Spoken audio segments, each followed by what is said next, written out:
Isu mengenai dugaan pengerahan intelijen TNI untuk mengawasi aktivis sipil belakangan menjadi perbincangan hangat di ruang publik. Narasi tersebut ramai beredar di media sosial dan memicu berbagai spekulasi mengenai peran TNI di tengah kehidupan sipil, khususnya terkait kebebasan berekspresi dan aktivitas kelompok masyarakat sipil.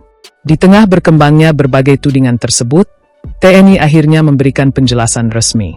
Tidak ada, kata Kepala Pusat Penerangan, Kapuspen, TNI, Maijen Aulia Dwi Nasrullah saat dikonfirmasi Tribun News terkait adanya warga sipil yang dikuntit dan kediamannya diintai oleh oknum diduga TNI, Sabtu, 6 Juni 2026.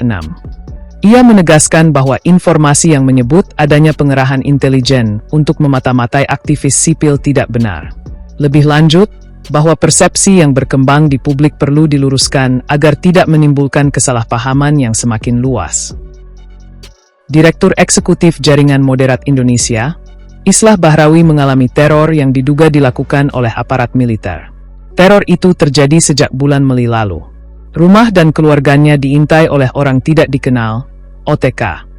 Selama itu juga Islah sudah mengumpulkan sejumlah bukti lewat foto dan rekaman video. Ia menduga total ada 9 OTK yang mengintai. Beberapa di antaranya sudah diidentifikasi dan hasilnya menunjukkan OTK tersebut berasal dari institusi militer. Ada beberapa gambar yang sudah kita dapatkan.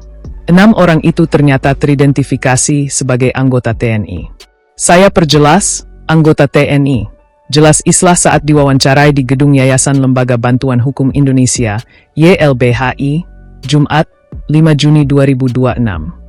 Hingga 1 Juni, Islah mengaku masih menemukan orang yang memotret dan merekam rumahnya. Islah menduga pembuntutan dan pengawasan yang dialaminya berkaitan dengan sikap kritis yang selama ini ia sampaikan terhadap sejumlah kebijakan pemerintah di media sosial. Di sisi lain, tugas TNI, termasuk dalam bidang intelijen dan pertahanan siber, tidak ditujukan untuk melakukan pengawasan terhadap masyarakat sipil ataupun membatasi kebebasan berekspresi warga negara. Penjelasan tersebut muncul seiring meningkatnya perhatian publik terhadap tugas-tugas baru yang berkaitan dengan keamanan siber. Dalam beberapa waktu terakhir, muncul kekhawatiran bahwa penguatan peran aparat di ruang digital berpotensi bersinggungan dengan aktivitas masyarakat sipil.